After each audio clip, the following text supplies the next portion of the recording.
నాయన అని అడుగుతున్నారు. సర్పంచ్ ఎన్నికల్లోనే 40% మందికి ఇవాళ బుద్ధి చెప్పినరు. బ్రహ్మాండంగా కాంగ్రెస్ నాయకులను ఎక్కడికక్కడ నిలదీసిరు. అందుకే రోజొక్క టైంపాస్ కార్యక్రమం పెట్టకపోతే ప్రజలు నిలదీస్తారు, అడుగుతారు.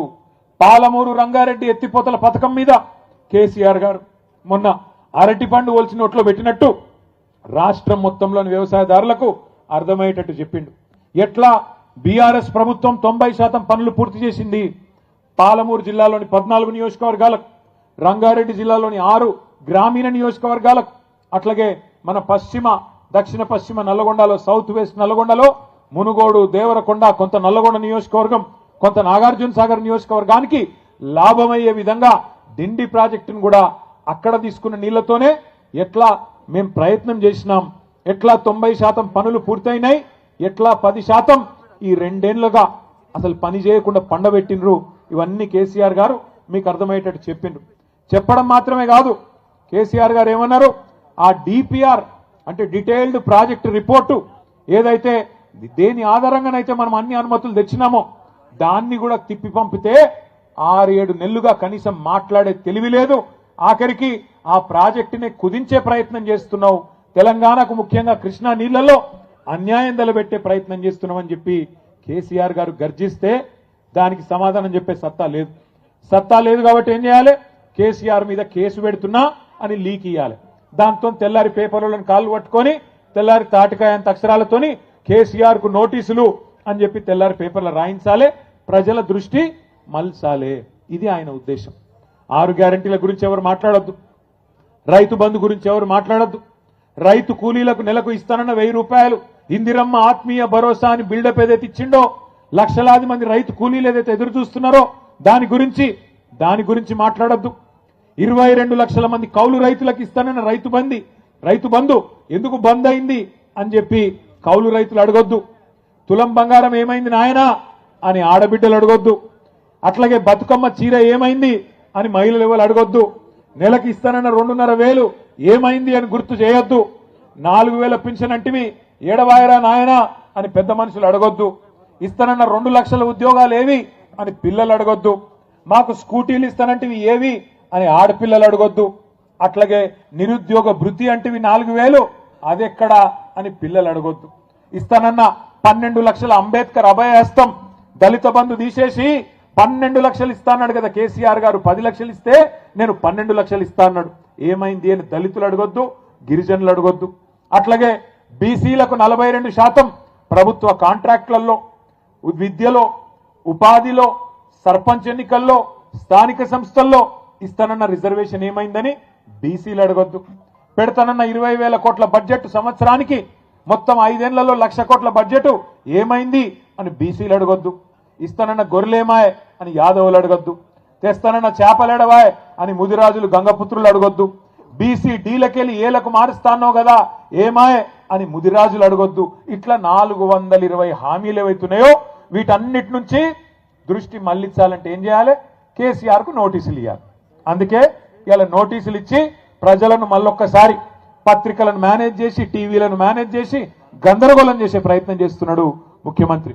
దయచేసి నేను మీ అందరికి ఒకటే విజ్ఞప్తి చేస్తున్నా. మహాభారతంలో చెప్తారు, అర్జునుడు విలువిద్య నేర్చుకునేటప్పుడు ఒకటే మాట చెప్తారట వాళ్ళ గురువు గారు ద్రోణాచార్యుడు. ఏమని, నీ మొత్తం దృష్టి చిలుక కన్ను మీదనే ఉండాలి, కొడితే చిలుక కన్నునే కొట్టాలి తప్ప ఇంకేది కనబడద్దు. చెట్టు కనబడద్దు, చెట్టు మీద ఉన్న దానికి ఉన్న మరి కొమ్మలు కనబడద్దు, కొమ్మ చుట్టూ ఉన్న ఆకులు కనబడద్దు, ఏది కనబడద్దు. ఆ చెట్టు మీద కూర్చున్న చిలుక కన్నుకే కొట్టాలని చెప్పి తదేక దీక్షతోని దృష్టి పెట్టి కొట్టుమనేదైతే చెప్తాడో మన కేసీఆర్ గారు కూడా మీకు అదే చెప్పమని చెప్పిండు నల్లగొండలో. ఒకటి మన దృష్టి, మన మీద ఎన్నెన్న కేసులు పెట్టుకొని, కేసులు పెట్టని, అవసరమైతే జైలుకు పంపని, ఏమన్నా కానీ కాంగ్రెస్ ను మాత్రం ప్రజాక్షేత్రంలో 420 హామీలు అమలు చేసేదాకా, నల్లగొండ మహబూబ్ నగర్ జిల్లా రైతాంగానికి కృష్ణా జలాల్లో న్యాయం జరిగేదాకా వదిలిపెట్టే సమస్య లేదు. పోరాటం ఎంత దాకైనా పోదామనే మాట కూడా నేను మళ్ళొక్కసారి మీకు విజ్ఞప్తి చేస్తా ఉన్నా. భయపడకండి, ఎవ్వలతోనేం కాదు. కాంగ్రెస్ వాళ్ళకంత ధైర్యం కూడా లేదు. కేసీఆర్ గారు గర్జిస్తే ఈ జిల్లా మంత్రులు, నీళ్ల మంత్రి కూడా ఈ జిల్లాలోనే ఉన్నాడు. పాపం ఆయనకు నీళ్ల గురించి కూడా తెలియదు. నిన్న ప్రెస్ మీట్ పెట్టి నేను చూస్తా ఉంటాను. ఆయనకి ఏం తెలియదు. ఏమన్నా అంటే నేను ప్రిపేర్ అయ్యి రాలే రేపు వస్తా అంటాడు. మళ్ళా ఒక ఆయననేమో ప్రిపేర్ అయ్యి రాడు, ఇంకొక ఆయనేమో నీళ్లు వాటర్ నేను ఎక్కువ చెప్పా ఆయన గురించి.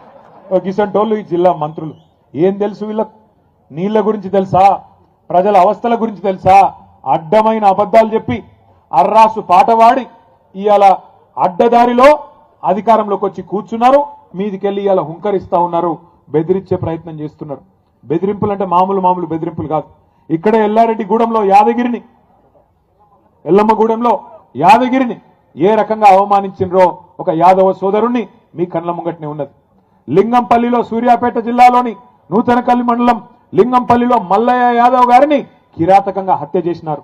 అట్లాగే చిన్న కాపర్తిలో ఇప్పుడే లింగయ్య గారు చెప్పినట్టు గెలిచిన వాళ్లను పోస్టల్ బ్యాలెట్లను లెక్క పెట్టకుండా ఓడించినట్టు ప్రకటించినారు. అట్లా చాలా గ్రామాల్లో, ఇక్కడ నారాయణపురంలో కానీ ఇంకా చాలా గ్రామాలలో ఇవాళ ఈ అరాచకంతో రీకౌంటింగ్ చేసి మొదలు గెలిచిన వాళ్లను తర్వాత ఓడిపోయిన వాళ్ళుగా ప్రకటించి ఆ రకంగా కూడా అన్యాయం చేసినారు. ఇవాళ బెదిరింపులు పనిచేయకపోవడంతో కొత్త కథ ఎత్తుకున్నారు. ఏమని? మీకు ఇందిరమ్మిన్లు ఇయ్యం, మీకు ఫలానాది ఇయ్యం, మీరు సర్పంచులందరూ మాతోనే వస్తేనే రేపటి రోజున మీకేమైనా ఉంటుందని చెప్తున్నారు. నేను మీ అందరికీ ఒకటే గెలిచిన మా గౌరవ సర్పంచులకు, ఉప సర్పంచులకు ప్రత్యేకంగా నేను విజ్ఞప్తి చేస్తా ఉన్నా. ఒక్కసారి మీరు పరిస్థితి గమనించండి. గెలిచిన కాంగ్రెస్ ఎమ్మెల్యేలకే ఇవాళ దిక్కు లేదు అక్కడ. మీరు చూడండి, నేను చెప్పేది అబద్ధం కాదు. ఒక ఎమ్మెల్యే గారు, కాంగ్రెస్ ఎమ్మెల్యే నిజామాబాద్ జిల్లాలో, కామారెడ్డి జిల్లాలో, ఇక రేవంత్ రెడ్డి గారు నిధులు ఇస్తలేడు అభివృద్ధికి అని చెప్పి ప్రపంచ బ్యాంకుకు ఉత్తరం రాసిండు ఆయన. అయ్యా నాకు ఒక 100 కోట్లు ఇవ్వండి, మా ముఖ్యమంత్రి గారు పైసలు ఇస్తలేడు, అభివృద్ధికి పైసలు లేవంట అని ఆయన ఉత్తరం రాసుకున్నాడు. అట్లాగే ఇంకొక ఎమ్మెల్యే గారు, మహబూబ్ నగర్ జిల్లా ఎమ్మెల్యే గారు, కాంగ్రెస్ ఎమ్మెల్యే ఎన్ఎం శ్రీనివాసరెడ్డి, ఆయన కుల్లా చెప్తున్నాడు కాంగ్రెస్ ఎమ్మెల్యేలకు పైసలు లేవు, ప్రభుత్వం దగ్గర డబ్బులు లేవు, మాకు పెళ్లిళ్లకు పేరెంటాలకు పోవడం తప్ప మాకు ఏ పని లేకుండా పోదు అని చెప్పి ఆ ఎన్ఎం శ్రీనివాసరెడ్డి గారు చెప్తా ఉన్నాడు. ఇది మీకు ఎందుకు చెప్తున్నా అంటే, గెలిచిన ఎమ్మెల్యేల పరిస్థితి ఇట్లా ఉన్నది.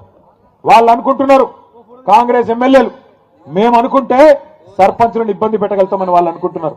కానీ మీకు రక్షణగా నిలబడేది, మీకు రక్షణకు వచ్చేది, మీ హక్కులను కాపాడేది ఒకరే ఒక్కరు, డాక్టర్ బాబాసాహెబ్ అంబేద్కర్ రాసిన రాజ్యాంగమే మీకు ఇవాళ హక్కుగా అండగా నిలబడుతుందని చెప్పి మాట నేను విజ్ఞప్తి చేస్తా ఉన్నా.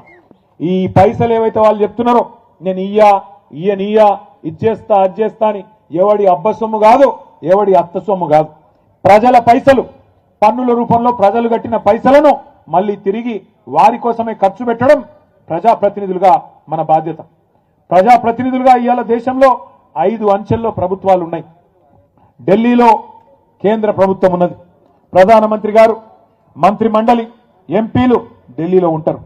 రాష్ట్రంలో రాష్ట్ర ప్రభుత్వం ఉంటుంది, ముఖ్యమంత్రి గారు, మంత్రి మండలి, ఎమ్మెల్యేలు, ఎమ్మెల్సీలు రాష్ట్రంలో ఉంటారు.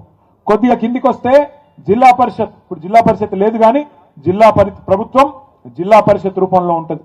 ఇంకొద్దిగా కిందికి వస్తే మండల పరిషత్తు, మున్సిపాలిటీలు, ఇక్కడ మండల పరిషత్తు, అక్కడ మున్సిపాలిటీలు.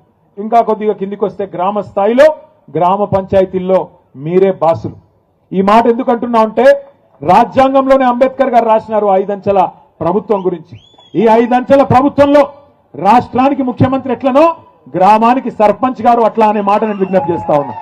మీకు వచ్చే నిధులు మీకే వస్తాయి, మీ హక్కుగా. ఇది ఎవరో మీకు భిక్షమేస్తేనో, ఎవరో మీకు ఇట్లా చేయి విధులిస్తేనో వచ్చేది కాదు. ఫైనాన్స్ కమిషన్ ద్వారా రాజ్యాంగం ప్రకారం ఇవాళ ఢిల్లీలో రూపాయి విడుదలైతే ఫైనాన్స్ కమిషన్ డబ్బులు 85 పైసలు డైరెక్ట్ గా గ్రామ పంచాయతీ అకౌంట్లకే వస్తాయి. 10 పైసలు మండల పరిషత్ అకౌంట్లోకి పోతాయి, 5 పైసలు మాత్రమే మీకు జిల్లా పరిషత్ అకౌంట్లోకి వస్తాయి. జిల్లా పరిషత్కు, మండల పరిషత్కు కొన్ని వేరే నిధులు కూడా వస్తాయి. కేసీఆర్ గారి ప్రభుత్వం ఉన్నప్పుడు ఏ రకంగా ఉండేది గ్రామాల పరిస్థితి ఒక్కసారి గుర్తు తెచ్చుకోండి. బ్రహ్మాండంగా రూపాయి ఢిల్లీ నుంచి ఫైనాన్స్ కమిషన్ డబ్బులు విడుదలైతే రాష్ట్రంలో పల్లె ప్రగతి పేరిట కేసీఆర్ గారు ప్రోగ్రాం పెట్టి ఆ రూపాయికి ఇంకొక రూపాయి తోడేసి జీతం ఇచ్చినట్టే మొదటి వారంలోనే మీకు గ్రామ పంచాయతీ ఖాతాల్లో డబ్బులు డిపాజిట్ అయ్యేది. సర్పంచులకు నిధులు ఇవ్వడమే కాదు, విధులు కూడా గుర్తు చేయాలన్న ఉద్దేశంతో ప్రతి గ్రామంలో మంచి పనులు కేసీఆర్ గారి నాయకత్వంలో 10 ఏళ్లు మనం చేసుకున్నాం. చెట్లు పెట్టుకున్నాం. ఇవాళ ఏ ఊరికి పోయినా బ్రహ్మాండంగా చెట్లు మనకు స్వాగతం పలుకుతా ఉన్నాయి. 270 కోట్ల మొక్కలు కేసీఆర్ గారి నాయకత్వంలో తెలంగాణకు హరితహారం అనే పేరిట రాష్ట్రం మొత్తంలో పెట్టుకున్నాం. దేశంలో ఎక్కడ లేదు, ప్రతి గ్రామానికి ఒక నర్సరీ. ప్రతి గ్రామంలో ఒక నర్సరీ, ప్రతి గ్రామంలో చెత్తను సేకరించడానికి ఒక ట్రాక్టర్, ఆ మొక్కలకు నీళ్లు పోయడానికి మనం హరితహారంలో పెట్టిన మొక్కలకు నీళ్లు పోయడానికి ఒక ట్యాంకర్, అట్లాగే ఆ చెత్తను పారేయడానికి ఒక డంపింగ్ యార్డ్. మనుషులు చనిపోతే భారతదేశంలో ఎక్కడా లేదు. ప్రతి గ్రామంలో ఒక వైకుంఠ ధామం, అట్లాగే పిల్లలు ఆడుకోవడానికి క్రీడా ప్రాంగణం, పెద్ద మనుషులు తిరగడానికి ఒక పార్కు, పల్లె ప్రకృతి వనం. భారతదేశంలో ఎక్కడా ఒక గ్రామంలో ఇన్ని సౌలతులు లేవు. అందుకే కేసీఆర్ గారి నాయకత్వంలో తెలంగాణ పల్లెలను మనం అద్భుతంగా మార్చుకున్నాం. కాబట్టే భారతదేశంలో ఉత్తమ గ్రామ పంచాయతీలు ఎక్కడ